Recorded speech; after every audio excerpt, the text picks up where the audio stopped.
కాంగ్రెస్ బలం పెరుగుతుందనే భయంతో సోనియా రాహుల్ పై ఈడీ వేధింపులు మొదలుపెట్టిందన్నారు మంత్రి పొన్నం ప్రభాకర్. బీజేపీ అంటేనే ఈడీ, మోదీ, ఐటీ దాడులన్నారు. కక్ష సాధింపు చర్యలు మోదీకి మంచివి కాదన్నారు పొన్నం ప్రభాకర్. అంటేనే ఈడీ, మోడీ, అదేవిధంగా ఐటీ అనేటువంటి విధంగా గత చాలా కాలంగా పనిచేసింది. ఈ ఎన్నికల తర్వాత మళ్ళీ కాంగ్రెస్ యొక్క బలం, రకరకాల కార్యక్రమాలు, ప్రజల యొక్క అంశాల మీద ఉద్యమాలు జరిగే సందర్భంలో బీజేపీ మీద వ్యతిరేకత ఇవన్నీ జరుగుతున్నటువంటి సందర్భంలో కాంగ్రెస్ పెరుగుదలను ఎప్పుడెప్పుడైతే చూస్తున్నారో అప్పుడు మా అధినాయకత్వాన్ని రాహుల్ గాంధీ గారిని, సోనియా గాంధీ గారిని ఈడీ పేరు మీద వేధింపులు శురు చేస్తూ ఉన్నారు. డక్కన్ హెరాల్డ్ పేపర్కి సంబంధించిన అంశం మీద నిజంగా మా వాళ్ళు, మా నాయకులు ఏదైనా పొరపాటు చేసి ఉంటే మీరు చట్టరీత్యా చర్యలు తీసుకోవచ్చు.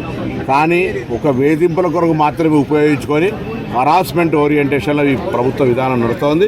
నరేంద్ర మోడీ గారికి ఇది మంచిది కాదు. పార్లమెంట్లో రాహుల్ గాంధీ గారు జవాబు చెప్పలేక దేశవ్యాప్తంగా భారతీయ జనతా పార్టీ వైఫల్యాల పట్ల కాంగ్రెస్ పోరాటం చేయకుండా నాయకత్వాన్ని కట్టడి చేసే ప్రయత్నం చేస్తారు. కానీ మా పార్టీ ఇంకా రెట్టింపు ఉత్సాహంతో ఈ ప్రజల అంశాల మీద, బీజేపీ ప్రభుత్వంలో ప్రజా వ్యతిరేక అంశాల మీద తప్పకుండా కొట్లాడతాం. ఏమి ఇబ్బంది లేదు. రాహుల్ గాంధీ గారు ఎంబడి, సోనియా గాంధీ గారు ఎంబడి దేశం మొత్తం ఉంది. తప్పకుండా ఈ దేశం కోసం ప్రాణాలు అర్పించే కుటుంబంగా వారిని వేధిస్తే ఈ ప్రభుత్వం